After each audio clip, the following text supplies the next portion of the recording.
I gained this many subscribers and got this many views just making Islamic videos that are beneficial to people. But realistically, when I look at it, I realize I could have done the same thing in like 3 months. It took me way longer than I should have. Even though the journey was fun, interesting, I learned a lot throughout the process. I realized I could have done it way faster if I just implemented some of the key principles I'm about to teach you in this video. The first thing is the biggest mindset shift you'll probably ever have creating Islamic content, which is that your channel is actually a reflection of you. Now, specifically, when I say a reflection of you, I'm talking about a reflection of your iman, of your relationship with Allah. What do I mean by this? Well, basically, one of the biggest observations I've made when it comes to growing my channel is that my channel grew the most when I grew the most in terms of iman, in terms of my connection with Allah. So these two things are related and they're not just slightly correlated. I truly believe like this is the number one thing you should be focusing on in terms of growing your channel,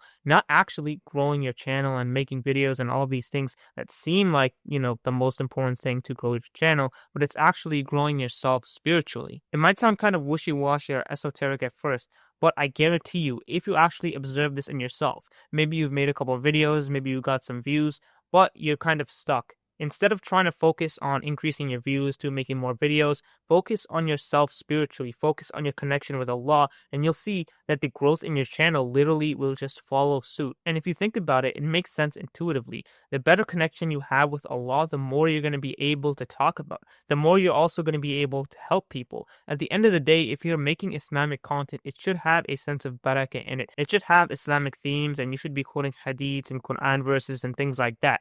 If you simply don't have the knowledge, if you don't have strong connection with Allah, how are you actually going to be able to give that advice? How are you going to be able to speak on a hadith and really understand it thoroughly in order to actually help people through it? So I really want you to understand and embody this principle. Focus on your own self. Focus on your own spiritual growth. And honestly, this is simple. You probably already know how to do this. Go ahead and start seeking knowledge. Go ahead and start memorizing the Quran. Go to the masjid more often. Wake up for tahajjud. All of these things. And really, if you do this, your channel or your content creation ends up being one of the biggest benefactors of your life, because your channel ends up leading you towards more iman, towards a stronger connection with Allah. And therefore, your channel is going to be one of the biggest source of blessings in your life. And the second principle is actually kind of related. It's to consistently gain knowledge. Of course, in Islam, we had this idea of seeking knowledge. And one of the most praiseworthy things you could do as a Muslim is to try and seek knowledge. And, of course, some of the most praiseworthy people are the scholars and even the students of knowledge. And if you're trying to spread Islamic content,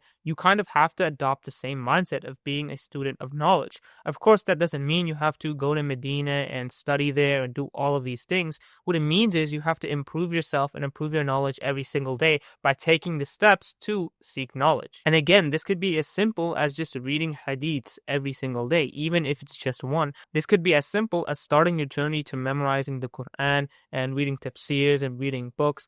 Or if you don't want to do any of that, literally just watch Islamic lectures. At least that way you're gaining some beneficial knowledge. And the way you want to think about this is the more knowledge you have, the more you have to talk about in your videos, the more advice you can give, and also the more deeply you can actually connect to people. Because if you have that knowledge, you understand people's problems very deeply, and therefore you can actually give their solution. For example, let's say you came across a portion of the Quran in Surah Talaq where it says, وَمَن يَتَّقِ اللَّهَ يَجْعَل لَهُ مَخْرَجًا وَيَرْزُقْهُ مِنْ حَيْثُ لَا يَحْتَسِبُ. Basically, it says whoever has fear of Allah or has taqwa of Allah, Allah will make for them a way and will provide for them where they don't even expect. Let's say you understand this verse and you put it into action, then you could actually help people who are struggling with the same issue. If someone now comes to you and has this problem of rizq in their life, well, now you know this verse that has the exact solution. Allah says, وَيَرْزُقُهُ مِنْ حَيْثُ لَا يَحْتَسِبُ, meaning the solution to this problem of not having enough rizq is to have taqwa of Allah. That's a solution you could have never gave unless you had that knowledge in the Quran. And this is just one verse. Imagine how many verses there are that can give you certain solutions like this. That's why knowledge of the Quran and knowledge of Islam are probably the biggest asset you have in life, and of course in this channel as well. And the last thing I'll tell you is to have barakah in your videos. What does this mean? Basically, your videos should not just be a way for you to talk about whatever, for you to gain fame or all these things. At the end of the day, if you're doing it for the sake of Allah, it should be a way to spread benefit. that means you have to spread hadiths, you have to spread Quran verses, you have to spread Islam at the end of the day. So if you actually want barakah in your videos, actually blessings in the video, so it's going to impact people positively, you're going to have to put things like this. You're going to have to put Quran verses, hadiths, and any sorts of benefits. And not just talking about those things, the obvious things. You could also talk about like stories of the Salaf that you read in certain books or find in certain lectures. Even these stories can be really beneficial and make things click for people. If you ever watch videos on my main channel, Khalim, you probably know, like, I put up the hadith, when I'm talking about, or I put up a Quran verse. And it's such a simple and easy thing. It's such a small change you can make. But inshallah, it's going to give your video so much barakah. And at the end of the day, it's going to give you good deeds, which on Yawm al-Qiyamah is going to be all you have. All the fame, all the recognition that you might get from creating content and all that stuff is going to fade away. At the end of the day, when you're in the grave, it's not going to matter. But if your channel is a source of good deeds, if it's a source of barakah and it's a source of goodness for you, then when you take it to the grave, it's going to be a source of good deeds. It's going to be a source of benefit. And inshallah, it's going to be a source of Jannah for you. And related to this is a little last point I want to give you, which is that sins and good deeds are exponential when it comes to social media. Because now social media allows things to be mass transmitted. Let's say you share one hadith, literally just one thing.